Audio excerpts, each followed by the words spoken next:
박준혁 씨, 왜 이제 와서 무릎을 꿇습니까?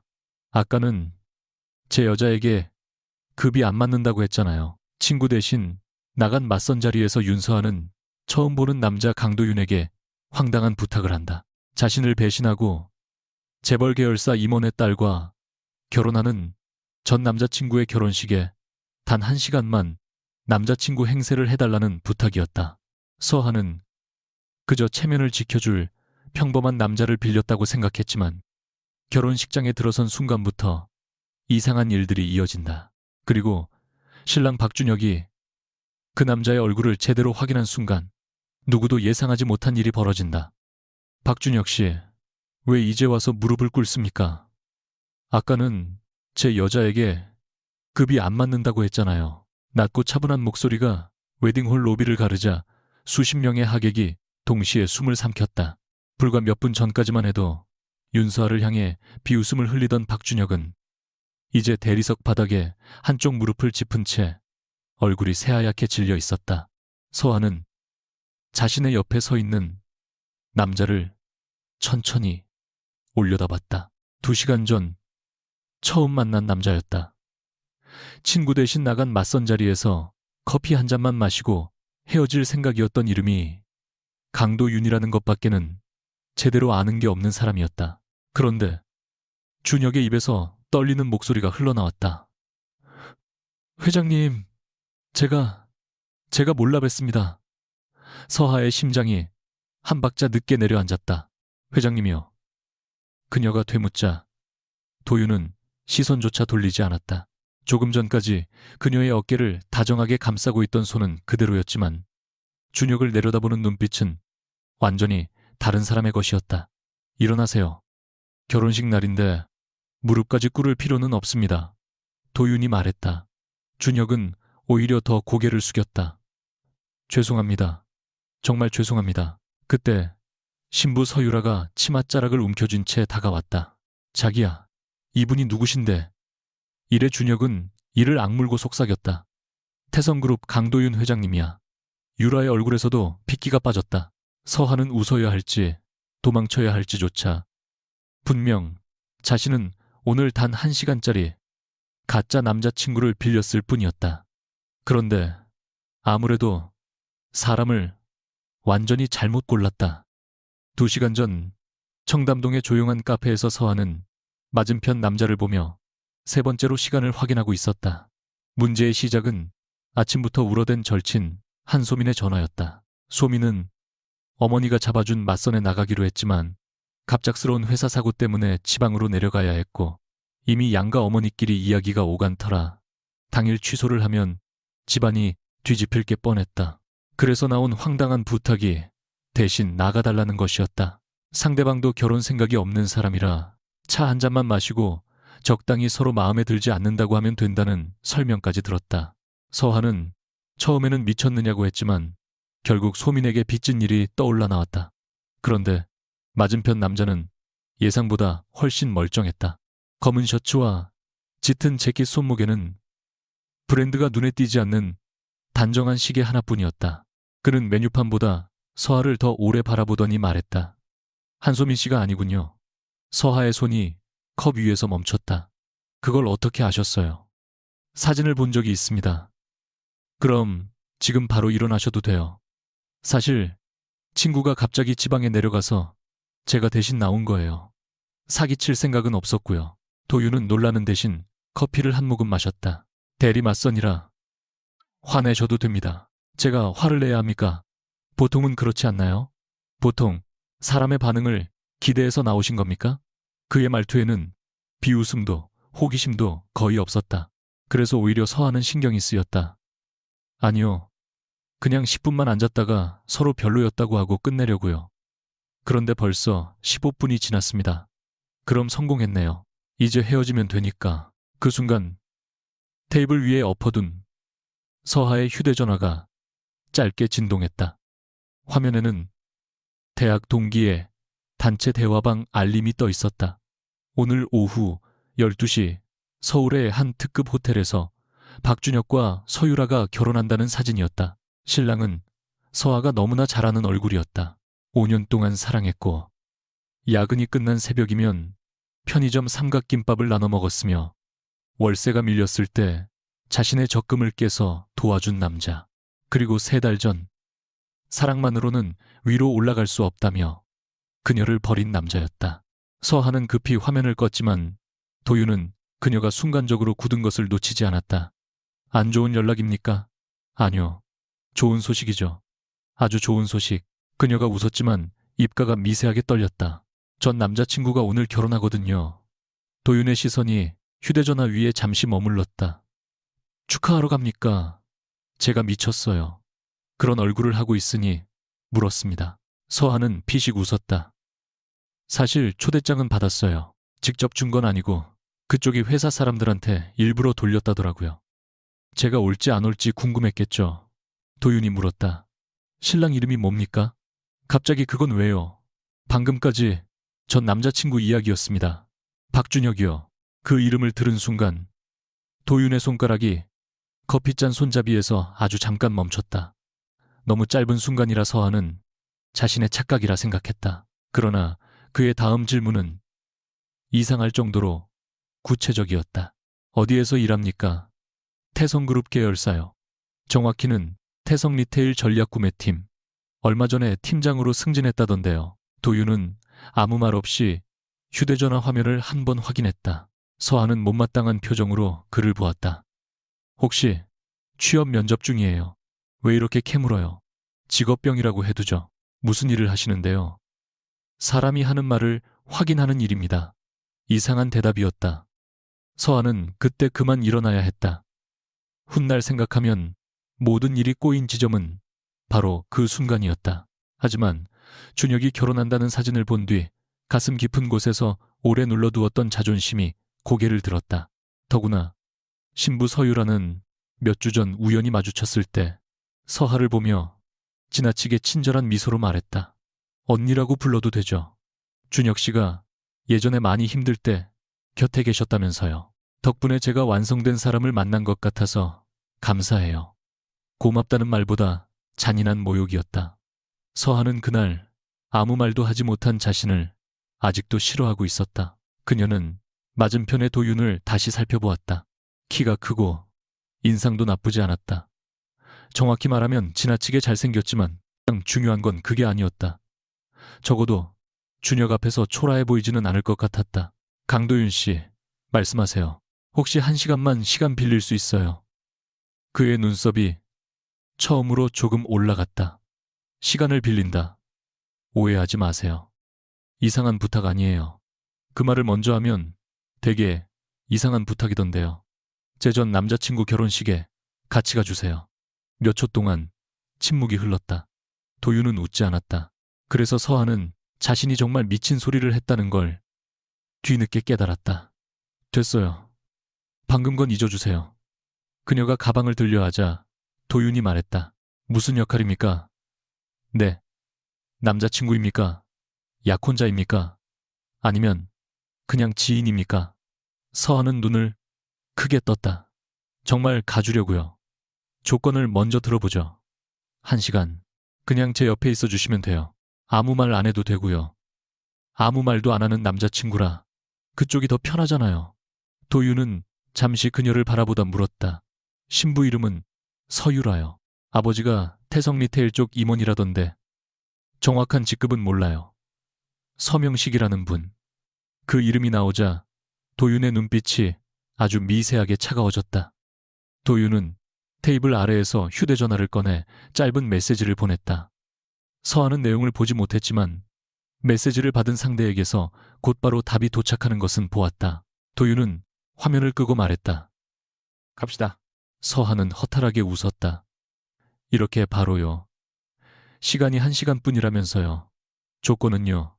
나중에 받겠습니다. 그 말 되게 위험하게 들리는 거 아세요? 그럼 지금 취소하시겠습니까? 서하는 몇 초 고민하다 고개를 저었다. 아니요.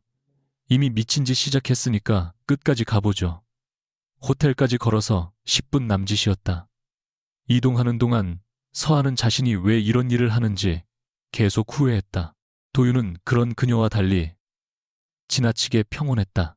신호등 앞에 섰을 때 그가 물었다. 박준혁 씨는 왜 헤어졌습니까? 서하는 코웃음을 쳤다. 더 좋은 사다리를 찾았으니까요. 사다리 5년 사귀는 동안에는 같이 올라가자더니 조금 올라가니까 제가 무거웠나 봐요. 유라 씨를 만나고 몇 달 만에 팀장이 됐어요. 승진과 결혼이 연결되어 있다고 생각합니까? 증명할 순 없어요. 다만 준혁이 예전에 저한테 몇 번 부탁한 게 있었죠. 제가 아는 납품업체에 단가를 좀 맞춰달라고 해달라거나 경쟁사 견적이 어느 정도인지 알아봐 달라거나. 저는 싫다고 했어요. 도윤의 걸음이 아주 잠깐 느려졌다. 왜 싫다고 했습니까? 당연하잖아요. 제 일이 아니고 편법 같았으니까. 박준혁 씨 반응은요. 융통성 없는 여자랑은 큰일 못한다고 했죠. 도윤은 더 이상 묻지 않았지만 그 순간 그의 표정에서 처음 봤던 무심함이 사라져 있었다. 웨딩홀 입구에 들어섰을 때 서하는 바로 후회했다. 준혁과 함께 일했던 사람들 중 자신을 아는 얼굴이 생각보다 많았다. 누군가는 눈을 피했고 누군가는 노골적으로 도윤을 훑어보았다. 서하는 등을 펴고 걸었지만 손끝은 차가웠다. 그때 도윤이 아무렇지 않게 그녀의 손을 잡았다. 서하가 놀라 올려다보자 그는 앞만 보며 낮게 말했다. 남자친구라면서요. 손까지 잡을 필요는 없는데요. 저쪽 사람들이 우리를 보고 있습니다. 연기되게 진지하게 하시네요. 시작한 일은 제대로 하는 편입니다. 묘하게 안정되는 손이었다. 그러나 평온은 오래가지 않았다. 신랑 대기실 앞에서 준혁이 서하를 발견했기 때문이다.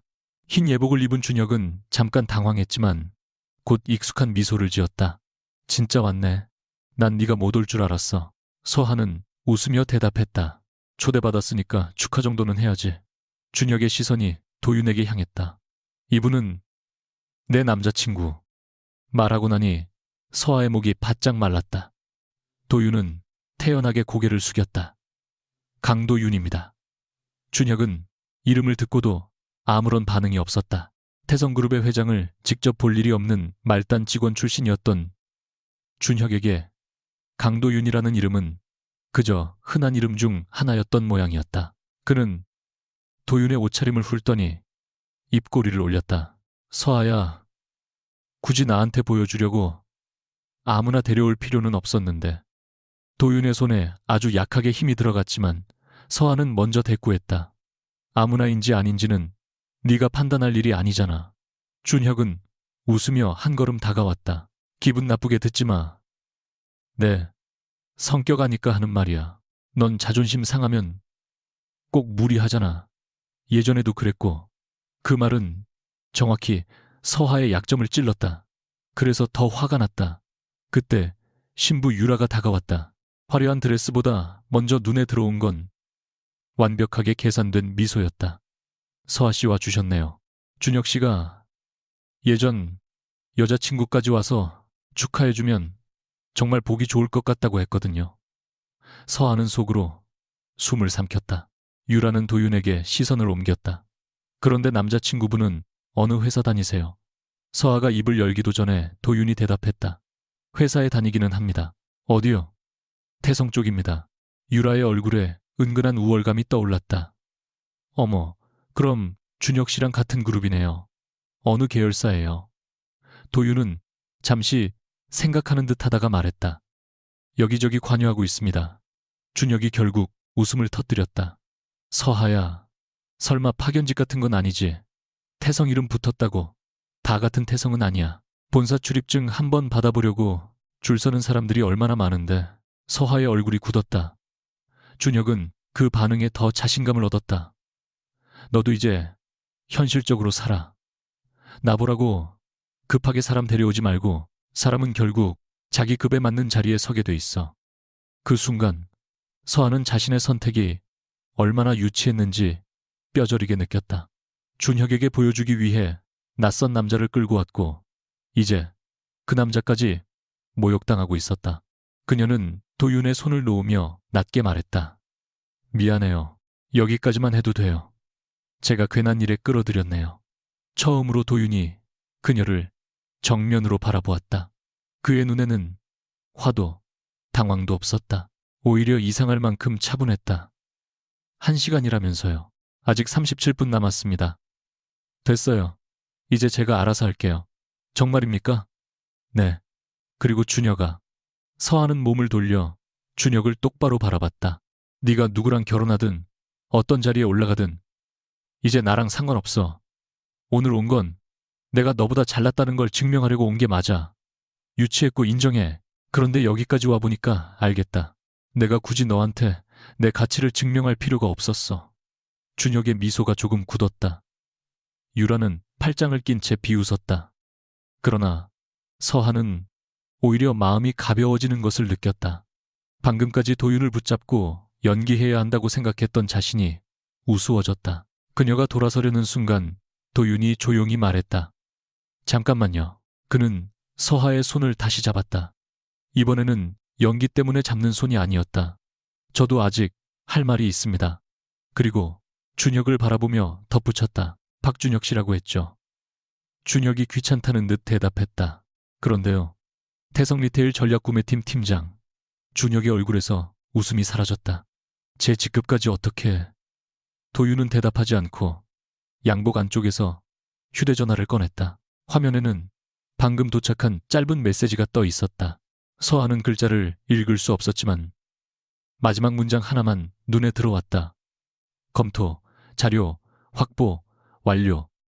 바로 그때 웨딩홀 반대편에서 중년 남자 하나가 다급하게 걸어왔다. 유라가 반색했다. 아빠, 서명식이었다. 그러나 그는 딸이나 사위를 보지도 않았다. 그의 시선은 오직 강도윤에게 꽂혀 있었다. 몇 걸음 앞에서 멈춘 서명식의 얼굴이 굳었다. 회장님께서 여긴 어떻게... 준혁이 천천히 도윤을 돌아봤다. 마치 그제야 흐릿한 기억 하나가 맞춰지는 사람처럼 눈동자가 흔들렸다. 몇 달 전 그룹 신년 영상에서 단 몇 초 보았던 젊은 회장의 얼굴. 사내 게시판에서 기사로만 접했던 그 이름. 강도윤. 준혁의 입술이 하얗게 질렸다. 설마... 강도윤.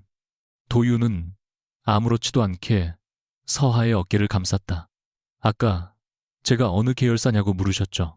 그의 목소리는 조금 전 서하에게 말하던 것처럼 조용했지만 주변 공기가 얼어붙었다. 굳이 고르자면 태성 전체입니다.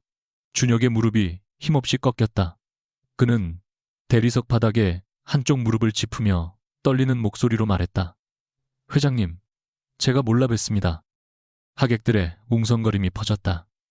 유라는 숨도 제대로 쉬지 못했고 서명식의 이마에는 식은땀이 맺혔다. 그리고 아무것도 모르던 서하는 자신의 어깨를 감싼 남자를 멍하니 올려다보았다. 도윤은 무릎 꿇은 준혁을 한동안 내려다보았다. 그리고 서하가 2시간 전에는 상상조차 하지 못했던 차가운 목소리로 말했다. 박준혁 씨, 왜 이제 와서 무릎을 꿇습니까? 아까는 제 여자에게 급이 안 맞는다고 했잖아요. 준혁은 입을 열었지만 말이 나오지 않았다. 도윤의 시선이 이번에는 서명식에게 향했다. 서명식 상무님도 마침 여기 계시는군요. 서명식의 어깨가 움찔했다. 회장님, 오늘은 제 딸 결혼식이라 알고 있습니다. 짧은 대답이었다. 도윤은 휴대전화 화면을 껐다. 그래서 저도 오늘만큼은 조용히 지나가려고 했습니다. 서명식이 안도의 숨을 쉬기도 전에 도윤이 말을 이었다. 그런데 조금 전에 내부 감사팀에서 최종 확인 연락이 왔습니다. 상무님께서 제출하셔야 할 자료가 꽤 많아졌더군요. 서명식의 얼굴이 새하얗게 질렸다. 준혁이 고개를 번쩍 들었다. 유라는 아버지와 남편을 번갈아 바라보며 처음으로 공포에 가까운 표정을 지었다. 서하는 그 순간 이상한 사실을 깨달았다. 도윤은 놀라지 않고 있었다. 준혁의 이름을 들었을 때도, 서명식이라는 이름을 들었을 때도, 지금 이 메시지를 받았을 때도 마치 모든 것이 어느 정도 예정되어 있었던 사람처럼 그녀는 천천히 도윤의 팔을 떼어내고 물었다. 강도윤 씨. 도윤이 그녀를 바라봤다. 서하는 웃고 있지 않았다. 당신 오늘 정말 맞선 보러 온 거 맞아요? 처음으로 도윤이 바로 대답하지 않았다. 웨딩홀의 축하 음악은 여전히 흘러나오고 있었지만 로비 안에 누구도 더 이상 결혼식을 생각하지 못했다. 서명식은 몇 초 동안 굳어 있다가 억지로 입꼬리를 끌어올렸다. 회장님 무슨 착오가 있는 것 같습니다. 내부 감사라니요. 제가 맡은 부문은 지난 분기에도 문제없이 평가를 받았습니다. 강도윤은 그 말을 듣고도 표정 하나 바꾸지 않았다. 문제가 없다는 평가와 문제가 없다는 사실은 같은 말이 아닙니다. 그가 휴대전화를 제 기단에 넣자 서명식의 시선이 본능적으로 그 손끝을 따라갔다. 오늘딸 결혼식입니다. 적어도 오늘만큼은 결혼식을 중단하라고 한 적 없습니다. 도윤의 목소리는 차분했지만 그 말이 오히려 더 잔인하게 들렸다. 다만 오늘 오전부터 일부 전산 접근 권한이 제한됐고 월요일 오전까지 관련 자료 제출을 요구받으실 겁니다. 조사 결과가 나오기 전까지 주요 계약 승인에서도 빠지게 될 가능성이 높습니다. 유라가 숨을 삼켰다. 아빠, 그게 무슨 말이야? 서명식은 딸을 보지 못했다. 준혁은 여전히 무릎을 꿇은 채 있다가 겨우 몸을 일으켰지만 두 다리가 떨렸다. 조금 전까지 서아를 내려다보며 사람은 자기 급에 맞는 자리에 서게 된다고 말하던 얼굴에서 오만함은 흔적도 없이 사라져 있었다. 그러나 서아는 그 모습을 보면서도 통쾌하지 않았다. 그녀의 시선은 오직 도윤에게 고정되어 있었다. 맞선 자리에서 준혁의 이름을 물었던 남자, 그의 직급을 확인했던 남자, 서명식이라는 이름을 듣자마자 누군가에게 메시지를 보냈던 남자. 너무 많은 조각이 한꺼번에 맞춰지고 있었다. 준혁이 먼저 정신을 차렸다. 그는 도윤에게 허리를 깊이 숙였다. 회장님, 저는 아무것도 모릅니다. 정말입니다. 저는 서상무님이 시키신 업무를 충실히 했을 뿐입니다. 그 말에 서명식의 얼굴이 굳었다. 유라 역시 믿을 수 없다는 듯 남편을 돌아봤다. 자기야, 지금 무슨 소리 하는 거야? 준혁은 대답하지 않고 도윤에게만 시선을 고정했다. 제가 얼마 전에 팀장이 된 것도 정식 인사 절차를 거친 겁니다. 혹시 제 승진과 관련해서 오해가 있으시다면 인사 기록을 전부 확인하셔도 됩니다. 도윤이 천천히 물었다. 제가 박 팀장 승진에 문제가 있다고 말했습니까? 아니, 그게 아니라. 그런데 왜 먼저 승진 이야기를 꺼내죠? 주변에서 낮은 웅성거림이 번졌다. 준혁의 얼굴이 다시 하얗게 질렸다. 서아는 자신도 모르게 그의 표정을 살폈다. 5년을 함께한 사람이었다. 거짓말할 때 입술 안쪽을 깨무는 습관도 알고 있었다. 지금 준혁은 정확히 그렇게 하고 있었다. 도윤은 더 몰아붙이지 않았다. 감사팀에 설명하세요. 저한테 할 필요 없습니다. 그리고 서명식에게 고개를 돌렸다. 상무님도 마찬가지입니다. 결혼식은 예정대로 진행하십시오. 오늘 이 자리에서 누구를 해임하거나 단죄할 생각은 없습니다. 그 말에 서명식은 아주 잠깐 안도했다. 하지만 도윤은 마지막으로 덧붙였다. 대신 월요일부터는 절차대로 갑니다. 누구의 사위인지 누구의 아버지인지는 그 절차에 아무 의미가 없습니다. 그 순간 서하는 처음으로 이해했다. 이 남자는 지금 화가 나서 즉석에서 권력을 휘두르는 사람이 아니었다. 이미 시작된 무언가의 끝을 확인하러 온 사람이었다. 잠깐만요. 서하의 목소리가 끼어들었다. 모두의 시선이 그녀에게 향했지만 이제 그런 것쯤은 중요하지 않았다. 저한테 설명할 게 있지 않아요. 도윤의 눈빛이 아주 조금 달라졌다. 여기서 할 이야기는 아닙니다. 아까는 제 남자친구 역할까지 아주 자연스럽게 하시더니 이제 와서 장소를 가리세요. 도윤이 주변을 한번 훑었다. 서아 씨, 제 이름도 알고 계셨네요. 맞선에서는 한 번도 안 부르시더니 그녀의 목소리에 날이 서자 준혁이 이상한 표정을 지었다. 유라 역시 두 사람 사이를 살폈다. 서아는 그들이 무슨 상상을 하든 신경 쓰지 않았다. 박준혁 이름을 들었을 때 이미 알고 있었죠. 서명식 상무 이름도요. 그러니까 저한테 회사랑 직급까지 캐물은 거잖아요. 도윤은 부정하지 않았다. 그 침묵이 서아를 더 화나게 했다. 그럼 제가 결혼식에 같이 가달라고 했을 때 왜 말 안 했어요?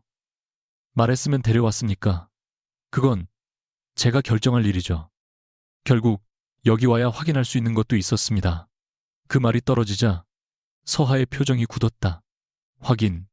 도윤은 대답하지 않았다. 바로 그 순간 서하는 가슴속에서 무언가가 차갑게 식는 것을 느꼈다.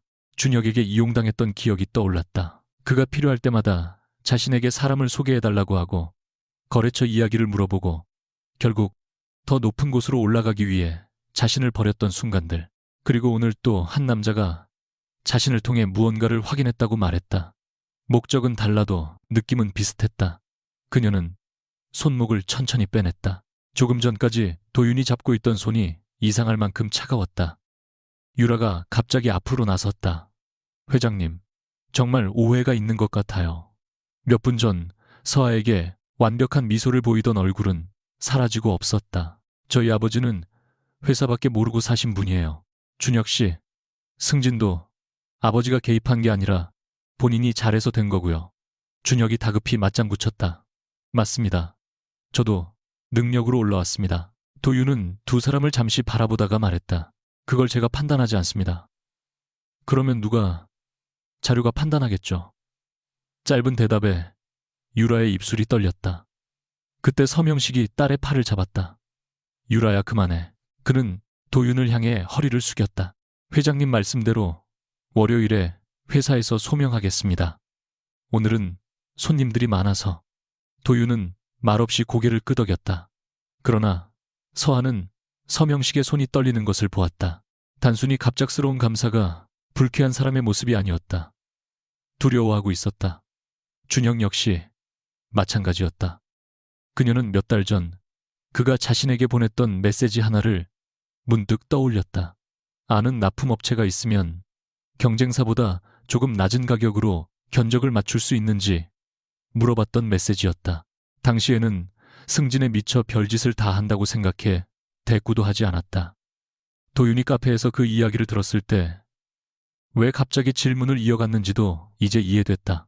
자신의 실현담을 들어준 게 아니라 정보를 확인하고 있었던 걸지도 몰랐다. 결혼식 시작을 알리는 직원의 안내가 들려왔지만 신부 쪽 가족 누구도 움직이지 않았다. 하객들의 시선은 점점 노골적이 됐고 몇몇은 휴대전화를 들고 있었다. 서하는 그 광경을 보자 갑자기 정신이 들었다. 자신이 원했던 것은 준혁 앞에서 초라하게 보이지 않는 것뿐이었다. 그런데 지금 이곳은 누군가의 몰락을 구경하는 무대가 되어가고 있었다. 그리고 그 중심에 자신도 서 있었다. 휴대전화 내려주세요. 서하가 근처에서 촬영하던 한 남자에게 말했다. 상대가 당황하자 그녀는 다시 또박또박 말했다. 결혼식 구경하러 오신 거지. 남의 얼굴 찍어서 퍼뜨리러 오신 거 아니잖아요. 도윤이 그녀를 바라봤다. 준혁도 놀란 표정이었다. 지금 상황에서 서하가 가장 신나게 그를 망신 줄 거라고 생각했던 모양이었다. 서하는 오히려 준혁에게 말했다. 일어나. 네가 나한테 한 짓 때문에 네가 싫은 건 맞아. 그래도 이렇게 사람들 앞에서 무릎 꿇은 모습으로 남는 건 내가 원한 복수가 아니야. 준혁의 눈빛이 흔들렸다. 서하야, 착각하지 마. 널 용서한 것도 아니고 도와주는 것도 아니야.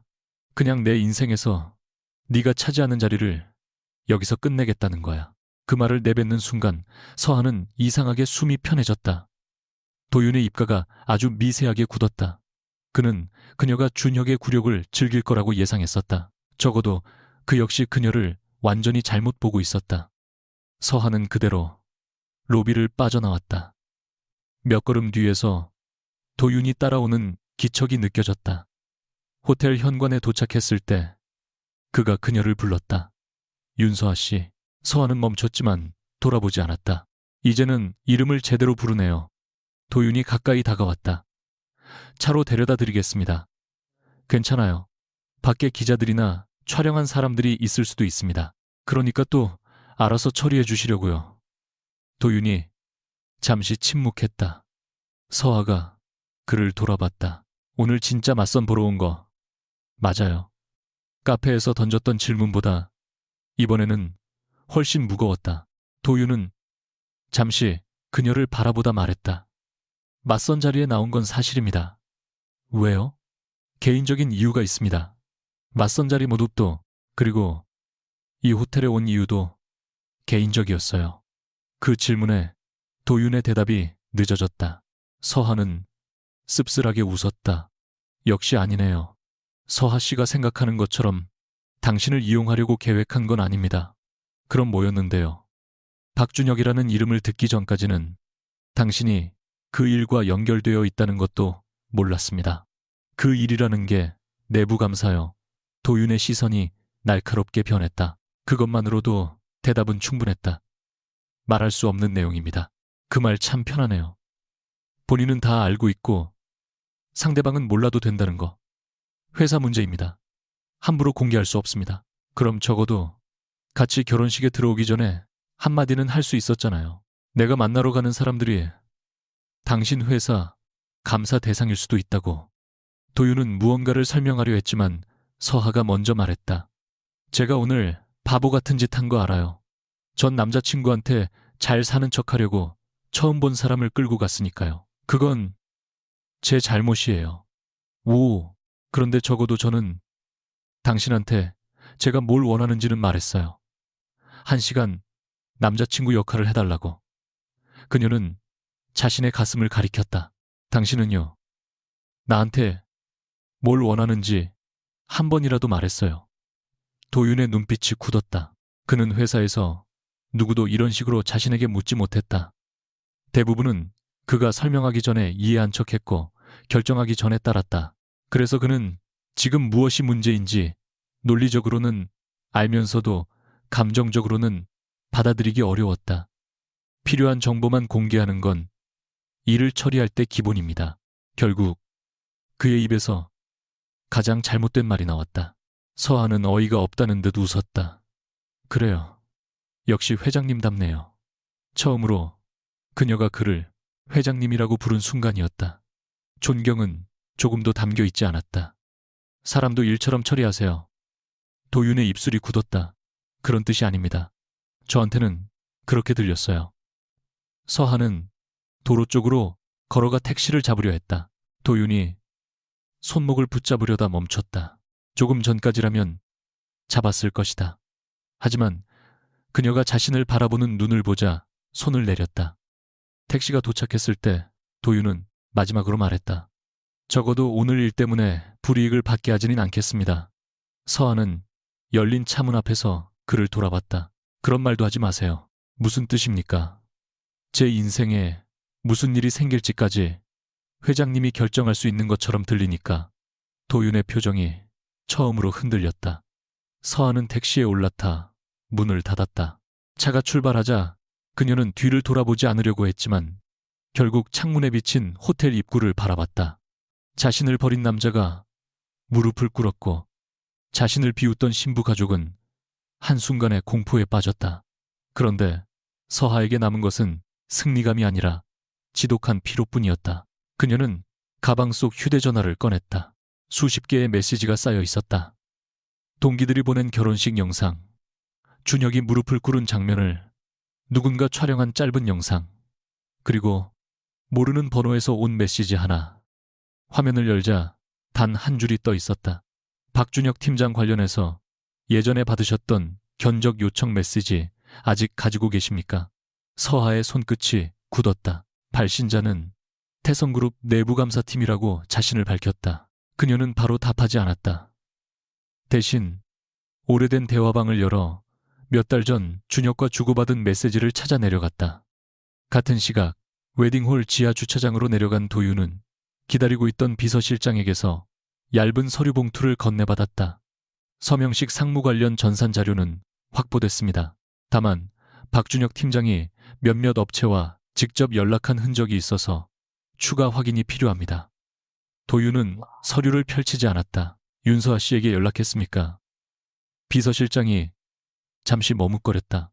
감사팀에서 참고인 가능성이 있다고 판단했습니다. 회장님께 따로 보고 드리기 전에 이미 연락이 들어간 것 같습니다. 도윤의 눈빛이 차갑게 가라앉았다. 앞으로 윤서아 씨 관련 거는 제게 먼저. 그는 말을 멈췄다.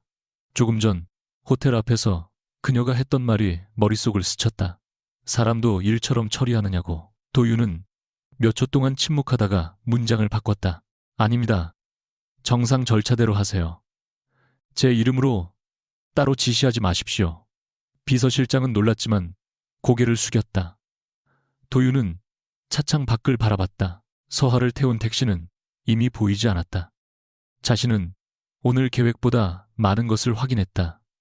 서명식의 반응도, 박준혁의 불안도, 예상하지 못했던 연결고리도. 그런데 이상하게 가장 신경 쓰이는 것은 조사와 아무 상관없는 한 문장이었다. 저한테 뭘 원하는지 한 번이라도 말했어요. 그는 평생 누군가에게 원하는 것을 설명할 필요가 없었다. 원하는 결과만 말하면 됐다. 하지만 처음으로 그 방식이 통하지 않는 사람이 나타났다. 윤서아가 자신의 이름이 실시간 검색어처럼 퍼지고 있다는 사실을 알게 된 것은 다음날 아침이었다.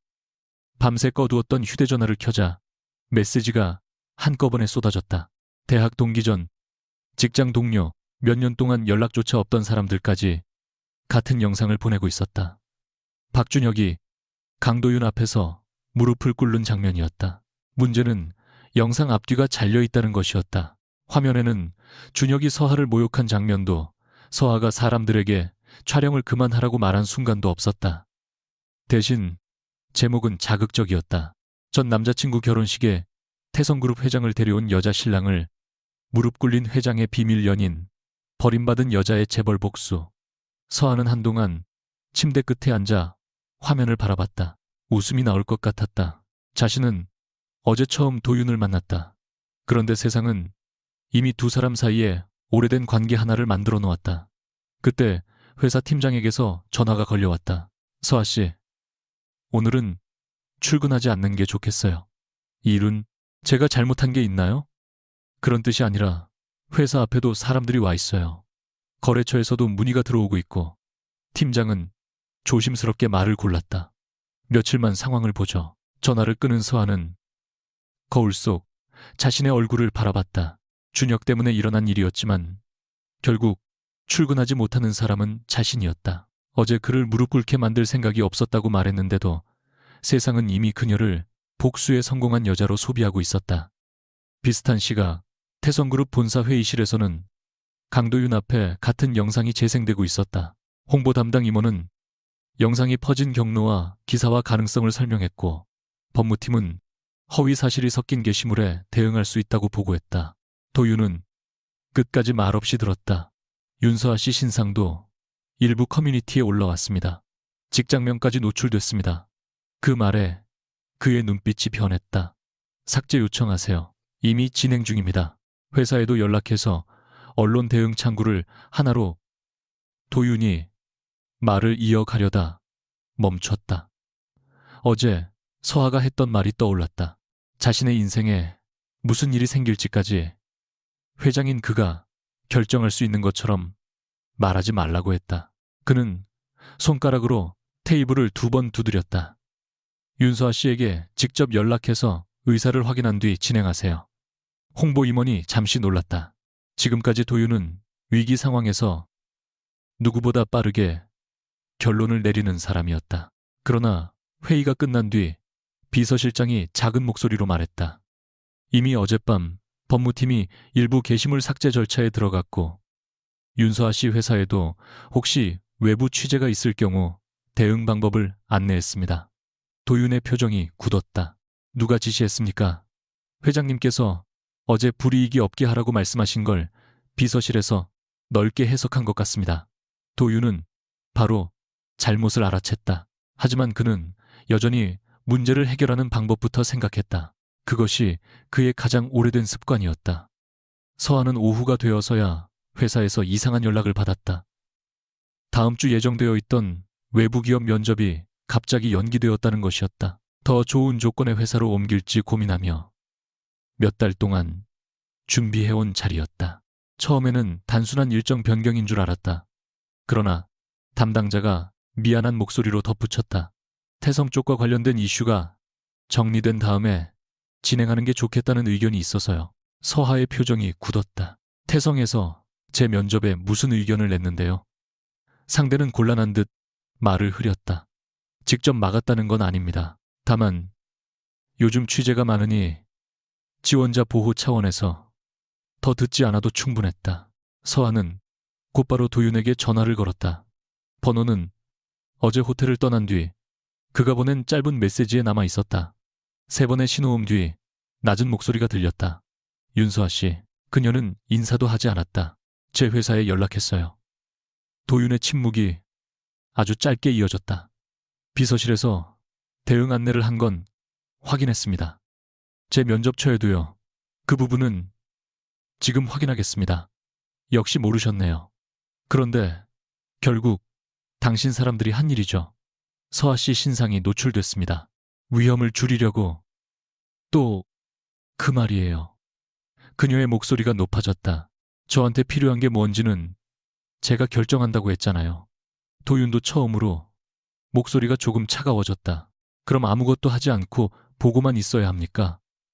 사람들이 당신 집과 직장을 찾아내고 있는데 적어도 먼저 물어볼 수는 있었죠. 시간이 없었습니다. 회장님한테는 늘 시간이 없겠죠. 그러니까 남의 선택까지 대신하면 제일 빠르니까. 도윤은 결국 서하가 있는 곳으로 직접 찾아왔다. 두 사람이 다시 마주한 곳은 화려한 호텔도 고급 카페도 아닌 서하의 회사 건물 뒤편 작은 휴게 공간이었다. 서하는 팔짱을 낀 채 그를 바라봤다. 검은 세단에서 내린 도윤을 몇몇 직원이 멀리서 알아보고 수군거렸지만 그는 신경 쓰지 않았다. 면접 일정에 관해서는 제가 지시한 일이 아닙니다. 그가 먼저 말했다. 그래도 당신 조직이 한 일이잖아요. 확인 후 바로 원상복구시키겠습니다. 서하가 허탈하게 웃었다. 그게 문제라고요. 뭐가 문제입니까? 자꾸 원상복구 처리, 차단 정리, 사람 마음까지 그렇게 처리할 수 있다고 생각해요. 도윤의 눈썹이 살짝 움직였다. 서하는 한 걸음 가까이 다가갔다. 준혁도 그랬어요. 처음에는 나를 위해서라고 했어요. 자기 승진이 잘 되면 우리 둘이 편해진다고. 그래서 내 인맥을 좀 쓰자고 하고 내가 아는 업체에 전화 한 통만 해달라고 하고 내가 싫다고 하면 현실을 모른다고 했죠. 저를 박준혁 씨와 같은 사람으로 보는 겁니까? 그 질문에는 분명한 불쾌감이 섞여 있었다. 서하는 잠시 그를 바라보다 말했다. 방법은 다르죠.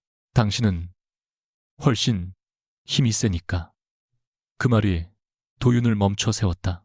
하지만 상대가 싫다고 했는데도 내가 옳다고 믿어서 밀어붙이는 건 비슷해요. 도윤은 반박하려 했지만 입을 다물었다. 자신이 완전히 틀렸다고 인정할 준비는 되어 있지 않았다. 그러나 서하의 말이 틀렸다고 말할 수도 없었다. 그날 저녁 상황은 더 나빠졌다. 박준혁이 회사 내부 사람들에게 자신은 억울하다는 말을 흘리기 시작한 것이다. 곧 익명의 게시글들이 올라왔다. 윤서아가 강도윤과 오래전부터 가까운 사이였으며 준혁이 자신을 버리자 회장에게 압력을 넣어 감사를 시작하게 했다는 주장이었다. 증거는 없었지만 사람들은 증거보다 이야기를 좋아했다. 특히 버림받은 여자가 권력자를 이용해 복수했다는 이야기는 너무 쉽고 자극적이었다. 준혁은 직접 언론 앞에 나서지는 않았다. 대신 친한 동료들에게 결혼식 전까지 감사 얘기는 전혀 없었다거나 개인 감정 때문에 자신이 표적이 된 것 같다는 말을 반복했다. 그 소식은 곧 도윤의 귀에도 들어갔다. 법무팀은 즉시 대응해야 한다고 주장했다. 하지만 도윤은 공개 반박을 보류했다.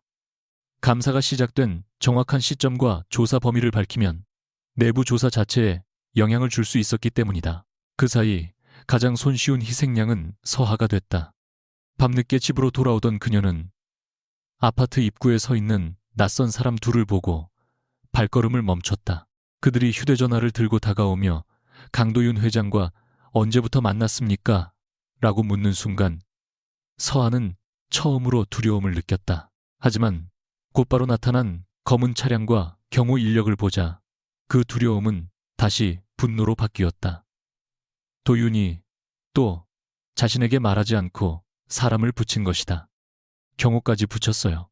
서하는 차에서 내린 도윤을 보자마자 따졌다. 도윤은 주변을 살핀 뒤 그녀를 건물 안쪽으로 이동시켰다. 오늘 낮부터 집 주소가 퍼지고 있습니다. 그래도 한마디는 할 수 있었잖아요. 말했으면 거부했겠죠. 네, 거부했겠죠. 그게 제 선택이니까. 도윤의 인내도 흔들렸다. 지금 고집 부릴 상황이 아닙니다. 서하의 얼굴이 굳었다. 그 한마디가 결정적이었다. 고집 위험이 생길 수 있으니까 현실적으로 그녀가 작게 웃었다. 준혁이 제일 좋아하던 말이네요. 도윤은 즉시 자신이 잘못 말했음을 알았다. 그러나 이미 늦었다. 서하는 그를 똑바로 바라봤다. 당신도 날 이용했잖아요. 도윤의 시선이 차갑게 가라앉았다. 계획한 일이 아니라고 말했습니다. 계획하지 않았으면 이용한 게 아닌가요? 박준혁 이름 듣고, 서명식 이름 듣고, 내가 예전에 받은 견적 부탁까지 듣고도 아무 말 안 했죠. 그리고 결혼식장에 따라 들어왔어요. 거기서 뭔가 확인할 수 있으니까. 그 정보가 조사에 도움이 될 수 있다고 판단했습니다. 봐요. 또 판단했잖아요. 나한테 묻지도 않고 서하는 눈물이 올라오는 것을 느꼈지만 이를 악물고 참았다. 준혁 때문에 울고 싶지 않았고 도윤 앞에서도 약해 보이고 싶지 않았다. 그것이 아직 그녀가 버리지 못한 자존심이었다. 회장님한테는 사람이 다 자료처럼 보이나 봐요. 도윤의 얼굴에서 처음으로 분명한 상처가 스쳤다. 다음 날 아침 준혁이 직접 서하에게 연락했다. 만나자는 메시지를 3번이나 무시하자 마지막에는 네가 가진 예전 메시지 때문에 일이 커지기 전에 이야기하자는 문장이 왔다. 서하는 한참 화면을 바라보다 결국 사람이 많은 카페에서 만나기로 했다. 준혁은 결혼식 때와 달리 초췌해 보였지만 눈빛만큼은 여전히 계산적이었다. 서하야, 우리 5년이야. 첫 마디부터 그녀는 웃음이 났다. 이제 와서 감사팀에서 너한테 연락했다며 그걸 어떻게 알아? 회사에 소문 다 났어. 그는 목소리를 낮췄다. 내가 예전에 보낸 메시지 있잖아. 업체 견적 알아봐 달라고 했던 거. 그거 별거 아니야. 업계에서는 다 하는 수준이었어. 그걸 왜 나한테 설명해? 혹시 제출할 생각이면 하지 마. 서하는 그를 가만히 바라봤다. 준혁은 급하게 말을 이었다. 대신 내가 이번 일 정리되면 내 관련 루머도 정리해 줄게. 내가 직접 말하면 돼. 네가 회장하고 오래된 사이가 아니고 결혼식에 우연히 온 거라고. 서하는 믿기지 않았다. 자신을 공격하는 소문이 어디서 시작됐는지 그제야 선명해졌다. 네가 퍼뜨렸구나. 준혁의 시선이 흔들렸다. 내가 직접 한 건 아니야. 항상 그렇지. 직접 한 건 아니고 누군가 알아서 이해한 거고 넌 그냥 살아남으려고 했을 뿐이고. 준혁은 이를 악물었다. 너도 강도윤 회장 이용했잖아. 나한테 보여주려고 데려온 거잖아. 그 말은 아팠다. 사실이었기 때문이다. 하지만 이번에는 서하가 피하지 않았다. 맞아. 내가 잘못했어. 그래서 다시는 그렇게 안 하려고. 서하는 카페를 나온 뒤 곧바로 태성그룹 내부감사팀 담당자에게 전화를 걸었다. 목소리는 떨렸지만 말은 분명했다. 예전에 박준혁 씨에게 받은 메시지들이 있습니다. 업체 단가하고 경쟁사 견적 관련해서 부탁한 내용이에요. 상대가 자료 제출 방법을 설명하자 서하는 한 가지를 확인했다. 이걸 제출한다고 해서 그 사람이 무조건 잘못한 걸로 결론 나는 건 아니죠. 담당자는 조사 자료 중 하나로 검토할 뿐 다른 기록과 대조해야 한다고 답했다. 그 말을 듣고서야 서하는 고개를 끄덕였다. 그녀가 원하는 것은 준혁을 무너뜨리는 것이 아니었다. 자신이 알고 있는 사실을 감추지 않는 것이었다. 집으로 돌아온 뒤 오래된 대화 내용을 하나씩 정리하며 그녀는 몇 번이나 손을 멈췄다. 5년 동안의 대화 안에는 사랑한다는 말도 있었고 새벽에 보고 싶다는 말도 있었고 함께 살 집을 상상하던 흔적도 있었다. 그 사이사이에 점점 늘어나는 부탁들이 보였다. 어느 업체 담당자를 아느냐? 가격을 먼저 알 수 없느냐? 담당자에게 식사 한번 하자고 해줄 수 있느냐? 당시에는 준혁의 성공을 돕고 싶다는 마음 때문에 대수롭지 않게 넘긴 순간도 있었다. 서하는 필요한 부분만 따로 저장한 뒤 나머지 화면을 오래 바라봤다. 그리고 처음으로 준혁과의 대화방을 삭제하지 않고 그대로 닫았다. 지우는 것이 끝내는 것은 아니었다. 이제 그녀는 숨기지 않는 방식으로 끝내려고 했다. 그날 밤 도윤은 내부감사팀으로부터 서하가 자발적으로 자료를 제출했다는 보고를 받았다.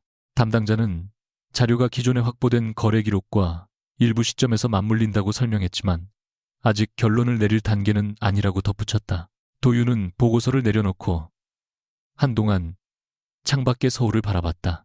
서하에게 연락할 이유는 충분했다.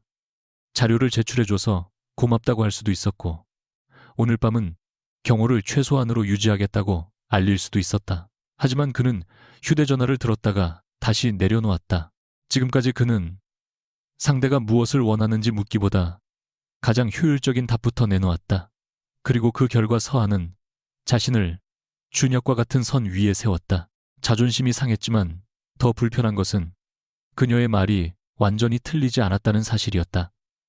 잠시 뒤 비서실장이 들어와 말했다. 박준혁 팀장이 서명식 상무 쪽에 책임을 돌리려는 움직임이 있습니다. 반대로 서상무 측도 박 팀장이 독단적으로 접촉한 업체가 있다고 주장하고 있습니다. 도윤은 서류를 넘겼다. 서로가 서로를 버리기 시작했다. 예상했던 흐름이었다. 그런데 마지막 장에 적힌 한 줄에서 그의 손이 멈췄다. 서유라가 감사팀과의 별도 면담을 요청했다는 내용이었다. 도윤은 조용히 눈을 좁혔다. 결혼식장에서 남편을 감싸던 신부가 단 하루 만에 방향을 바꾼 것이다.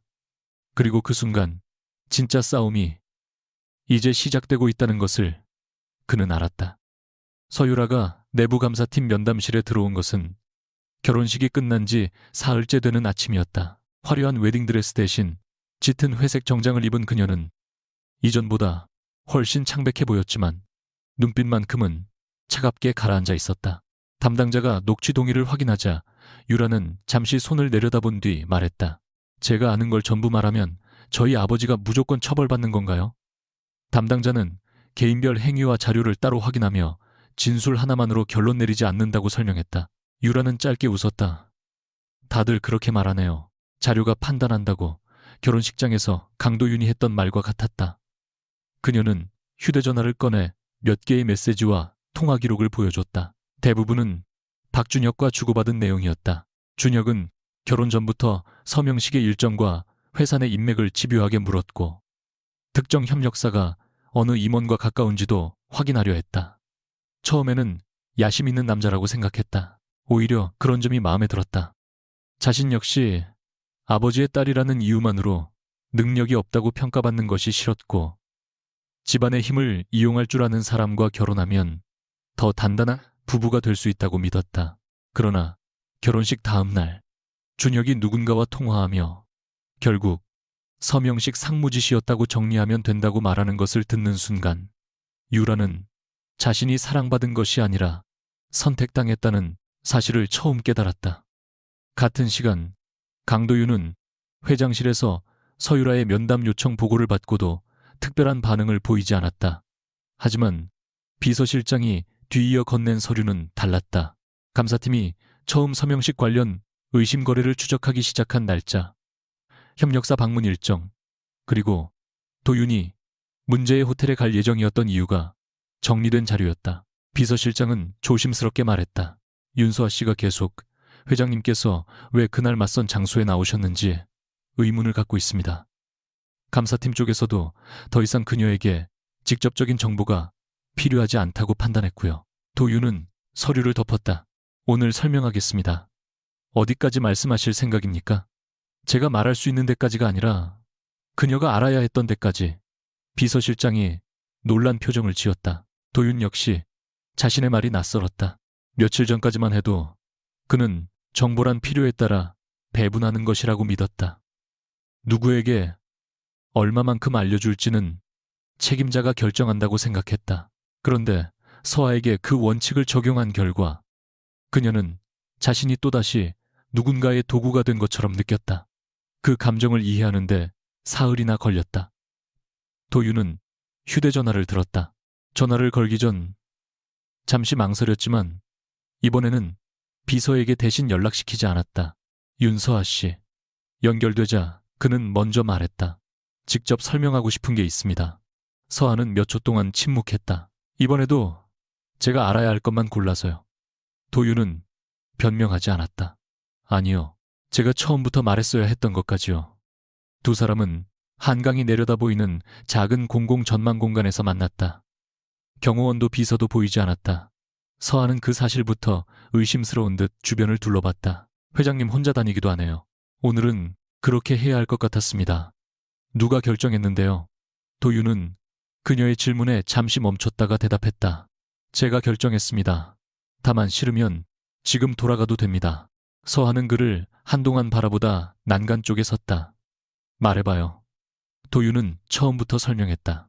태성 리테일 일부 구매 계약에서 특정 협력사가 반복적으로 유리한 조건을 받은 정황이 있었고 서명식이 직접 지시했다는 증거는 없었지만 그의 주변 인물들이 여러 차례 개입한 흔적이 있었다.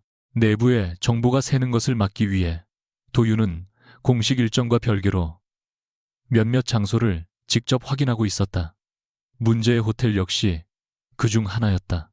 그날 호텔 라운지와 회의 공간에서 관련 업체 사람들이 만날 가능성이 있었고 마침 가족이 잡아둔 맞선이 같은 장소에 예정되어 있었다. 그래서 맞선을 받아들인 거예요. 서아가 물었다.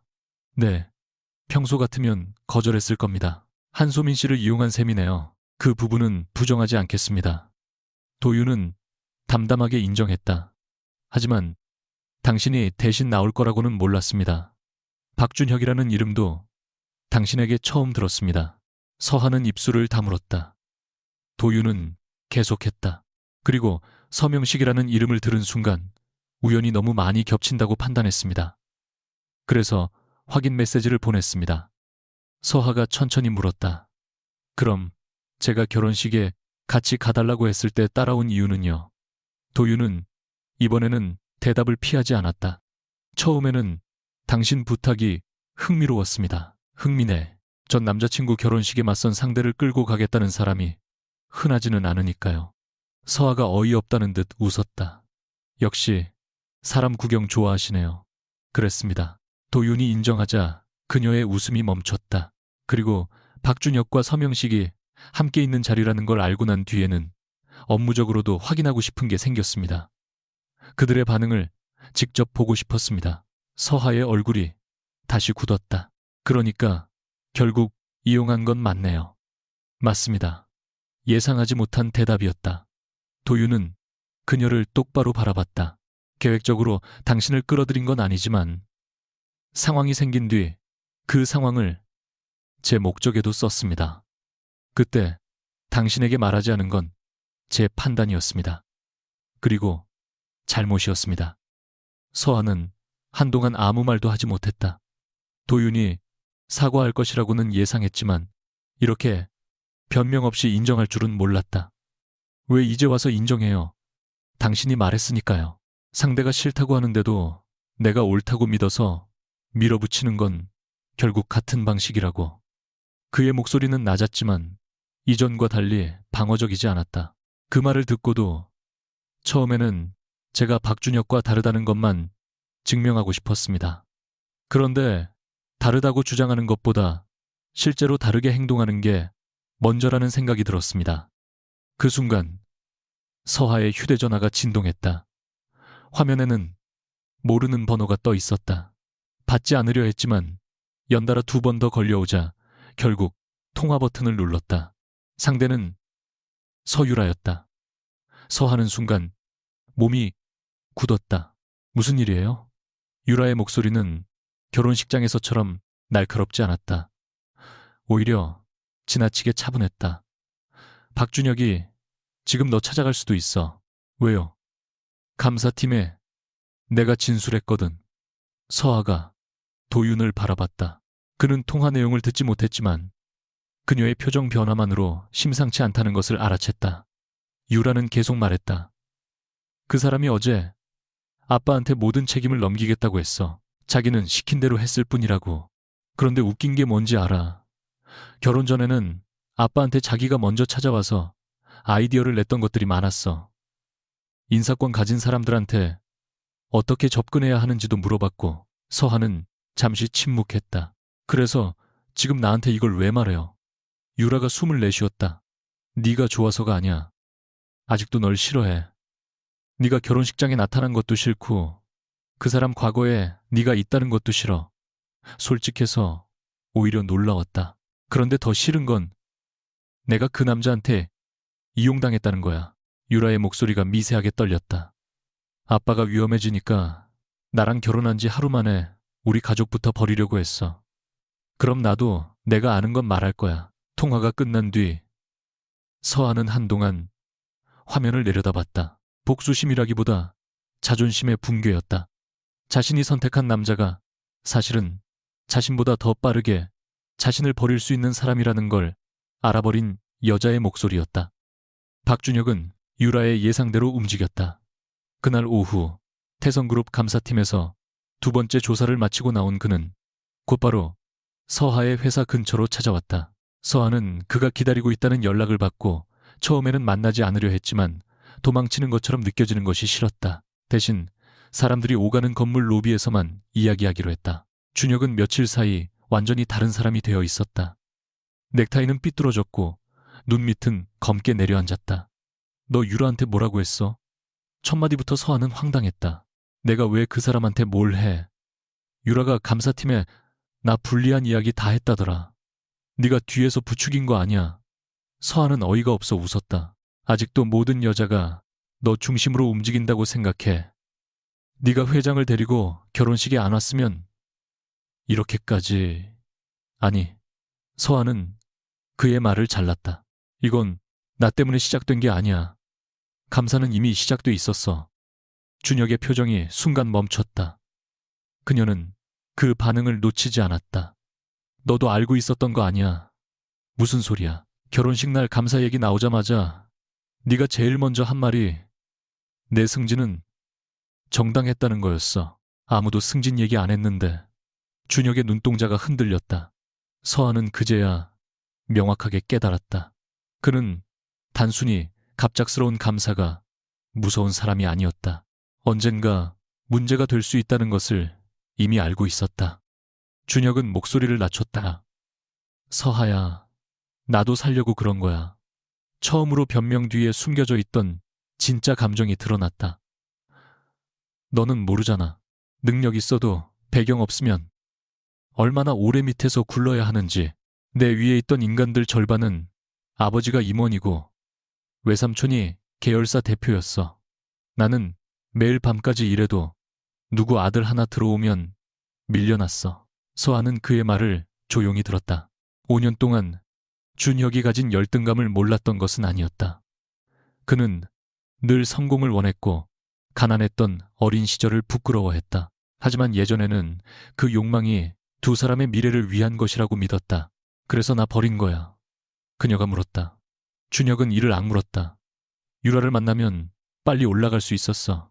그 기회를 버리면 바보잖아. 그럼 적어도 사랑 때문이었다고 거짓말하지는 마. 사랑이 밥 먹여줘. 그의 목소리가 커졌다. 너랑 5년 살면서 내가 얻은 게 뭔데? 넌 뭐든 원칙. 한 번만 눈 감아주면 될 일을 항상 거절했잖아. 서하는 이상하게 더 이상 아프지 않았다. 오히려 긴 시간 이해하지 못했던 이별의 이유가 선명해지는 느낌이었다. 그래, 나는 네가 원하는 사다리가 아니었어. 그녀가 말했다. 근데 유라도 아니었나 보네. 지금 떨어질 것 같으니까 바로 발로 차고 내려오려고 하는 걸 보니까. 준혁의 얼굴이 일그러졌다. 그때 뒤에서 날카로운 목소리가 들렸다. 그래서 나였구나. 두 사람이 동시에 돌아봤다. 서유라가 몇 걸음 떨어진 곳에 서 있었다. 유라는 준혁에게 천천히 다가왔다. 결혼 전에 네가 했던 말 기억해. 나한테 처음으로 집안 말고 나 자체를 봐준 사람이라고. 준혁이 당황해 손을 내밀었다. 유라야, 여기서 이러지 말고. 짝하는 소리가 로비에 울렸다. 유라가 준혁의 뺨을 때렸다. 사람들의 시선이 몰렸지만 그녀는 멈추지 않았다. 결혼한 지 사흘 만에 우리 아빠가 위험해지니까 전부 아빠 짓이었다고 했지. 그건 오해야. 그리고 나한테 접근하기 전부터 아빠가 어느 업체랑 친한지, 누가 인사위원회 들어가는지 알아봤더라. 준혁의 얼굴이 굳었다. 유라는 눈물이 고였지만 끝까지 울지 않았다. 윤서아를 버리고 나를 선택한 게 내가 더 좋아서인 줄 알았어. 아니면 적어도 나랑 결혼하면 둘 다 원하는 걸 얻을 수 있다고 생각한 줄 알았어. 그런데 나는 그냥 승진용 출입증이었네. 준혁이 다급히 말했다. 유라야, 우리 둘이 살려면 지금 서로 싸우면 안 돼. 유라는 허탈한 웃음을 흘렸다. 우리. 그리고 한 걸음 물러섰다. 지금도 나를 사람으로 보는 게 아니라 방패로 보고 있잖아. 서하는 그 모습을 바라보다 이상한 기분이 들었다. 유라는 분명 자신을 모욕했고 준혁과의 결혼을 자랑했다. 하지만 지금만큼은 서하에게 너무 익숙한 얼굴을 하고 있었다. 누군가에게 사랑받았다고 믿었다가 사실은 이용당했다는 걸 깨달은 사람의 얼굴이었다. 서하는 아무 말도 하지 않았다. 유라도 도움을 바라지 않았다. 그것이 두 여자 사이에 처음 생긴 기묘한 존중이었다. 그날 저녁 태성그룹에서는 긴급 이사회가 열렸다. 서명식과 관련된 의혹보다 더 민감한 질문이 강도윤에게 향했다. 그가 왜 내부감사 대상이 있는 호텔에 직접 갔는지, 박준혁의 전 여자친구와 함께 결혼식에 나타난 뒤 조사가 급격히 확대된 것이 개인적 감정 때문은 아닌지 일부 이사가 문제를 제기했다. 이전의 도윤이라면 자료 몇 장으로 상대를 침묵시켰을 것이다. 하지만 그는 이번에는 자신의 권한부터 분리했다. 박준혁 팀장과 서명식 상무 관련 조사 결과에 대한 최종 인사 결정에서 저는 빠지겠습니다. 회의실 안이 조용해졌다. 한 이사가 되물었다. 회장님이요. 제가 현장에 있었고 조사 참고인과 개인적으로 얽혔다는 의혹이 제기됐습니다. 실제로 윤서아 씨와는 그날 처음 만났지만 외부에서 그렇게 보이지 않을 수 있다는 점은 인정합니다. 그는 감사위원회가 독립적으로 결과를 검토하도록 하겠다고 말했다. 제가 회장이라는 이유로 절차를 단축하면 지금 조사하는 사람들과 다를 게 없습니다. 이사 몇 명의 표정이 굳었다. 도윤에게 그 말은 쉽게 나오는 것이 아니었다. 통제권을 내려놓는 것은 그가 가장 싫어하는 일이었다. 하지만 그날 서아가 한 말이 계속 머릿속에 남아 있었다. 다르다고 말하는 것이 아니라 다르게 행동해야 한다는 것. 회의가 끝난 뒤 비서실장이 말했다. 회장님이 최종 결정에서 빠지시면 예상보다 오래 걸릴 수 있습니다. 도윤은 서류를 정리하며 대답했다. 그래도 그렇게 하세요. 불안하지 않으십니까? 도윤은 잠시 생각했다. 불안합니다. 처음으로 솔직한 대답이었다. 그래도 모든 걸 제가 잡고 있어야만 제대로 된다는 생각부터 버려보려고 합니다. 며칠 뒤 서하는 내부 감사팀에서 짧은 연락을 받았다. 자신이 제출한 메시지들은 기존 전산 기록과 일부 일치했지만 그것만으로 누군가의 책임을 단정하지는 않겠다는 설명이었다. 박준혁이 직접 업체와 접촉한 기록 서명식 라인의 승인 과정, 다른 직원들의 진술이 각각 따로 검토되고 있었다. 서하는 전화를 끊은 뒤 한동안 창밖을 바라봤다. 이제 결과가 어떻게 나오든 적어도 자신이 거짓말을 하거나 누군가를 무너뜨리기 위해 자료를 과장하지 않았다는 것은 분명했다. 그때 휴대전화에 메시지가 도착했다. 강도윤이었다. 길지 않았다. 조사 최종 결정에서 빠졌습니다. 당신에게 알려야 할 것 같았습니다. 서하는 한참 답하지 않았다. 예전 같았으면 왜 자신에게 그런 걸 보고하느냐고 했을 것이다. 하지만 이번에는 그가 아무것도 해결해 주겠다고 하지 않았다는 점이 눈에 들어왔다. 만나자고 강요하지도 않았고 자신의 결정을 이해해달라고 요구하지도 않았다. 서하는 결국 짧게 답했다. 왜요? 몇 분 뒤 답장이 왔다. 내가 모든 걸 통제하지 않아도 된다는 걸 배우는 중이라서요. 서하는 그 문장을 읽고 처음으로 아주 작게 웃었다. 그리고 한참 뒤 한 줄을 더 보냈다. 그래도 아직 많이 서툴러요. 도윤의 답장은 금방 왔다. 알고 있습니다. 서하는 휴대전화를 내려놓았다. 아직 그를 완전히 믿지는 못했다. 도윤 역시 그녀에게 용서받은 것이 아니었다. 하지만 적어도 처음 만난 날처럼 서로를 이용하기 좋은 사람으로만 보고 있지는 않았다. 두 사람 사이에 처음으로 계획도 계약도 아닌 작은 틈이 생기고 있었다. 최종 감사 결과가 나온 것은 결혼식으로부터 19날 뒤였다. 윤서아는 출근길 지하철 안에서 태성그룹의 짧은 공식 발표를 읽었다. 서명식은 일부 협력사 선정 과정에서 내부 절차를 위반하고 특정 관계자들의 비공식 접촉을 묵인한 책임으로 직무에서 배제되었으며 별도의 징계 심사를 받게 됐다. 박준영 역시 승인받지 않은 방식으로 거래 정보를 요구하고 이해 관계자들과 부적절하게 접촉한 사실이 확인되어 팀장 직위에서 해제되었다. 반면 소문처럼 모든 계약이 한 사람의 지시로 조작됐다는 증거는 확인되지 않았고 관련자들의 책임 범위는 각각 따로 판단되었다. 서한은 그 문장을 2번 읽었다. 누군가의 집안 전체가 하루아침에 무너졌다는 자극적인 결말은 없었다. 강도윤이 손가락 하나로 모든 사람을 쫓아낸 것도 아니었다. 시간이 걸렸고 여러 기록이 대조됐으며 본인이 제출한 박준혁의 메시지 역시 수많은 자료 가운데 하나로만 사용되었다. 이상하게도 그 사실이 더 마음에 들었다. 자신이 준혁을 파괴한 것이 아니었다. 준혁은 자신이 선택한 행동들의 결과 앞에 서게 된 것이었다. 그리고 서아도 이제 그 결과를 더 이상 자신의 승리로 삼고 싶지 않았다. 회사에 도착하자 팀장이 그녀를 따로 불렀다. 며칠 동안 이어지던 취재 연락은 대부분 사라졌고 연기되었던 외부 기업 면접도 다시 진행할 수 있다는 연락이 왔다고 했다. 서아 씨가 원하면 원래 일정 다시 잡아준대요. 팀장은 조심스럽게 덧붙였다. 그리고 우리 회사도 그동안 괜히 눈치 보게 해서 미안해요. 외부에서 말이 많으니까 우리가 너무 겁을 먹었던 것 같아요. 예전 같았으면 서아는 아무렇지 않은 척 괜찮다고 했을 것이다. 하지만 이번에는 그렇게 하지 않았다. 솔직히 속상했어요. 팀장이 당황하자 그녀는 웃으며 말했다. 그래도 말씀해 주셔서 감사합니다. 면접은 다시 보려고요. 오후에는 한 인터넷 매체에서 인터뷰 요청이 왔다. 강도윤 회장과의 관계를 밝히면 악성 루머를 정리하는데 도움이 될 거라는 제안이었다. 홍보 담당자는 사람들이 가장 궁금해하는 것이 두 사람이 언제부터 만났는지라고 했다. 서아는 잠시 생각한 뒤 거절했다. 대신 한 문장만 전달해달라고 했다. 저는 누구의 전 여자친구나 누구의 여자가 아니라 윤서하라는 이름으로 일하고 살아가는 사람입니다. 기자는 그 말만으로 기사를 쓰기 어렵다고 했지만 서아는 상관없었다. 세상이 자신의 이야기를 어떻게 소비하는지까지 통제할 수는 없었다. 다만 자신이 어떤 이름으로 서 있을지는 선택할 수 있었다. 그날 저녁 회사 건물 앞에는 익숙한 얼굴이 기다리고 있었다. 박준혁이었다.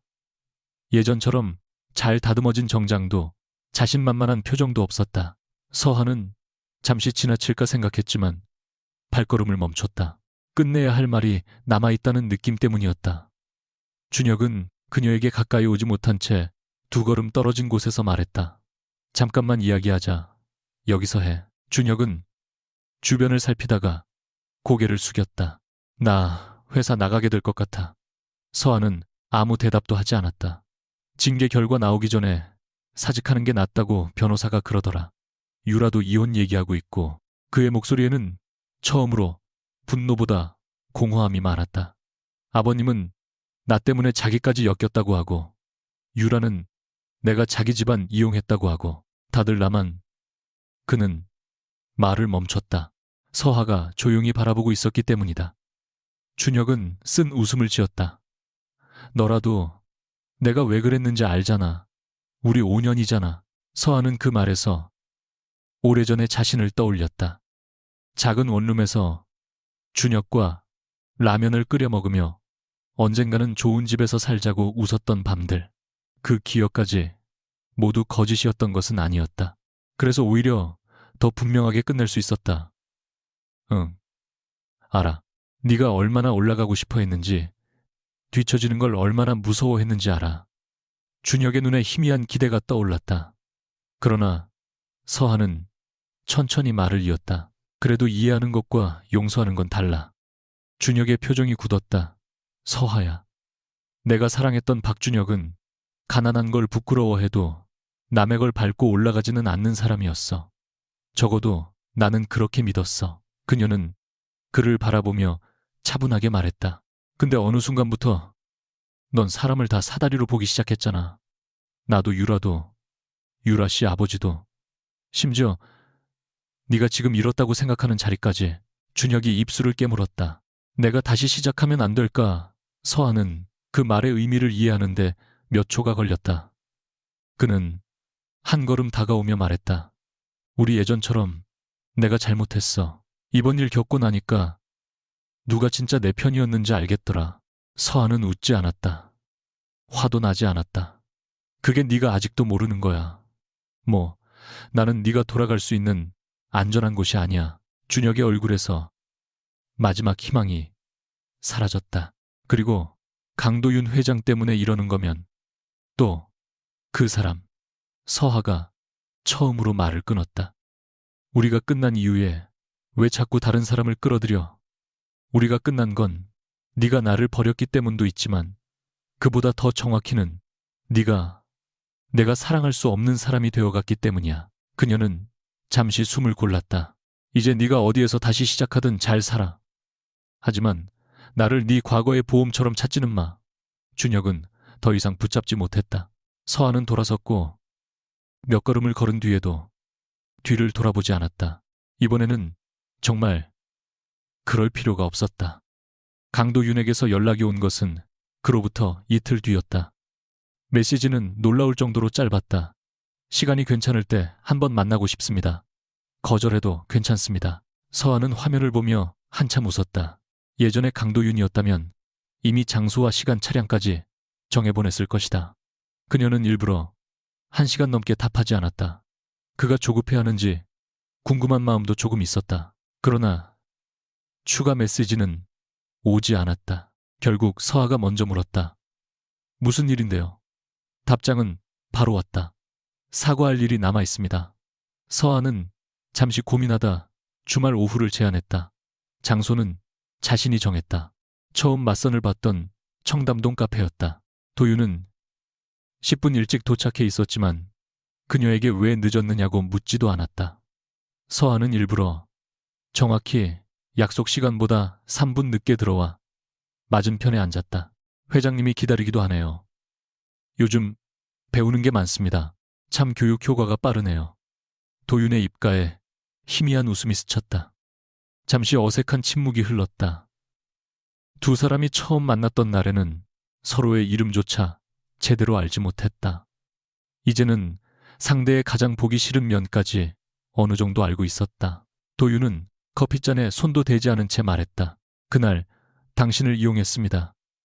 서하는 아무 말 없이 들었다. 당신이 먼저 제게 가짜 남자친구 역할을 부탁했지만 박준혁과 서명식의 관계를 확인한 순간부터는 저도 그 상황을 업무에 이용했습니다.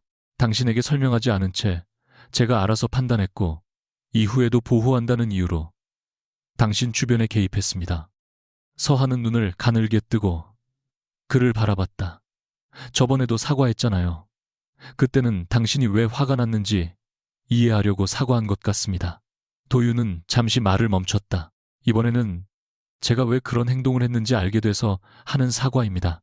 그는 어린 시절 이야기를 길게 하지는 않았다. 다만 아버지가 믿었던 임원이 수년 동안 문제를 숨겼고 그 사건 때문에 회사가 크게 흔들렸던 일을 짧게 말했다. 그때부터 그는 믿는다는 말을 책임을 포기하는 것처럼 여기게 됐다. 모든 문서에 자신이 눈을 대야 했고 모든 사람의 움직임에 대비책이 있어야 마음이 놓였다. 그 방식 덕분에 회사를 지킨 적도 많습니다. 도윤이 말했다. 그래서 더 오래 잘못된 줄 몰랐습니다. 사람과 관계에서도 똑같이 행동하고 있다는 걸. 서하는 팔짱을 풀었다. 나 때문에 하루아침에 바뀌었다고 하지는 마세요. 그런 말 제일 안 믿어요. 안 바뀌었습니다. 도윤이 바로 대답했다. 아직도 회의에서 다른 사람이 결론 내리면 신경 쓰이고 비서가 제 허락 없이 일정을 바꾸면 짜증납니다. 서아가 결국 웃음을 터뜨렸다.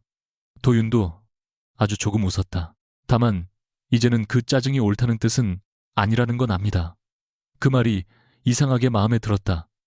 완벽한 남자가 되었다는 선언보다 훨씬 믿을만했다. 도윤은 테이블 위에 어떤 계약서도 올리지 않았다. 비싼 선물도 준비하지 않았고 서아의 이직 문제를 해결해 주겠다고 말하지도 않았다. 대신 아주 단순한 질문을 했다. 윤서아 씨를 다시 만나고 싶습니다. 서아가 눈을 깜빡였다. 지금도 만나고 있잖아요. 이런 일 때문에 말고요. 그는 처음으로 조금 불편해 보였다. 수조 원 규모의 계약을 결정할 때보다 한 문장을 꺼내는데 더 어려움을 겪는 사람 같았다. 맞선 상대도 아니고 조사 참고인도 아니고 가짜 남자친구도 아닌 상태에서요. 서아는 일부러 커피를 한 모금 마셨다. 싫다고 하면요, 받아들여야죠. 경호원 보내서 설득 안 하고 안 합니다. 비서실에서 제 일정 알아내지도 않고 안 합니다. 회사 하나 사서 제 상사 되지도 않고. 도윤이 처음으로 황당하다는 표정을 지었다. 제가 그렇게까지 비정상적으로 보입니까? 첫인상이 좀 강해서요. 두 사람 사이에 짧은 웃음이 흘렀다. 서아는 그를 잠시 바라보다 말했다. 바로 사귀자는 건 싫어요. 도윤의 표정이 아주 조금 굳었다. 알겠습니다. 왜? 벌써 끝난 얼굴이에요. 말 안 끝났는데. 그가 다시 그녀를 바라봤다. 몇 번 더 만나보는 건 괜찮아요. 대신 내가 싫다고 하면 싫은 거고 내가 결정할 건 내가 결정해요. 도윤은 고개를 끄덕였다. 그리고 회장님도 나한테 잘 보이려고 완벽한 척하지 마세요. 그건 자신 없습니다. 뭐가요? 잘 보이고 싶은 건 이미 시작된 것 같아서. 서아는 한동안 그를 바라보다 결국 시선을 피했다. 귓가가 조금 뜨거워졌다. 몇 달 뒤 서아는 원하던 회사로 이직했다. 태성과 직접적인 이해관계가 없는 중견 브랜드 전략 회사였다. 면접에서는 결혼식 사건에 대한 질문도 나왔지만 그녀는 숨기지 않았다. 잘못된 자존심 때문에 낯선 사람을 이용하려 했고 그 선택이 예상하지 못한 사건으로 이어졌다고 솔직하게 말했다. 대신 그 과정에서 자신의 행동을 인정하고 필요한 조사에도 사실대로 협조했다고 설명했다. 합격 연락을 받았을 때 서아는 가장 먼저 부모님에게 전화했고 두 번째로 한소민에게 연락했다. 강도윤에게 알린 것은 그 다음이었다. 도윤은 축하한다는 말 뒤에 식사하죠 라고 보냈다가 몇 초 만에 다시 시간이 되면 이라는 문장을 덧붙였다. 그 작은 수정이 우스워서 서하는 한참 웃었다. 둘의 관계는 생각보다 느리게 진행됐다. 도윤은 가끔 무의식적으로 그녀의 일정을 미리 정하려 했고 서하는 그때마다 또 시작했죠 라고 지적했다. 서하 역시 싸움이 나면 도움을 받는 것 자체를 패배처럼 여기고 혼자 버티려는 습관이 남아 있었다. 도윤은 그런 그녀에게 해결책부터 내놓지 않고 먼저 도와줘도 됩니까? 라고 묻는 연습을 했다. 둘 다 몇 번씩 실패했다. 그래서 오히려 조금씩 가까워졌다. 봄이 시작될 무렵 두 사람은 처음 만났던 카페에 다시 앉아 있었다. 한소민이 뒤늦게 그날 맞선을 망쳐놓은 죄책감을 이유로 두 사람에게 식사를 사겠다고 했다가 결국 급한 일 때문에 또 나타나지 못한 날이었다. 서아는 소민의 메시지를 읽고 웃었다. 진짜 이 친구는 처음부터 끝까지 도움이 안 되네요. 도윤이 커피를 내려놓으며 말했다. 저는 꽤 도움을 받았습니다. 뭘요? 한소민 씨가 그날 직접 나왔으면 윤서아 씨를 못 만났을 테니까. 서아는 그를 바라보다 고개를 저었다. 이제 이런 말도 자연스럽게 하네요. 연습했습니다. 누구한테요, 혼자? 그게 더 무서운데. 내게 창밖으로 사람들이 분주하게 오갔다. 처음 이 자리에 앉았을 때 서아는 자신의 가치가 누군가의 선택으로 증명된다고 믿고 있었다. 박준혁보다 더 멋진 남자를 데려가면 상처가 덜 아플 거라고 생각했다. 하지만 지금은 알았다. 강도윤이 회장이 아니었어도 박준혁이 무릎을 꿇지 않았어도 자신이 버려진 사람이라는 사실 하나가 자신의 가치를 결정하지는 못했다. 계획할 수 없는 관계는 여전히 불편했다. 그러나 처음으로 그 불편함을 없애고 싶지 않았다. 도윤이 문득 물었다. 그런데 오늘도 친구 대신 나온 겁니까? 서한은 처음 만난 날과 똑같은 질문에 웃음을 터뜨렸다. 그리고 이번에는 망설이지 않고 고개를 저었다. 아니요. 그녀는 테이블 위에 놓인 자신의 휴대전화를 뒤집어 놓았다. 누구에게 보여주기 위한 자리도 아니었고 누구에게 복수하기 위한 남자도 아니었다. 그저 자신이 만나고 싶어서 선택한 사람이 맞은편에 앉아 있었다. 서한은 도윤을 똑바로 바라보며 말했다. 이번엔 제 이름으로 왔어요. 잠시 아무 말도 하지 않던 도윤이 천천히 웃었다. 그 웃음에는 회장의 권위도 누군가를 시험하는 계산도 없었다. 그는 손을 내밀었지만 서하의 손을 먼저 잡지는 않았다.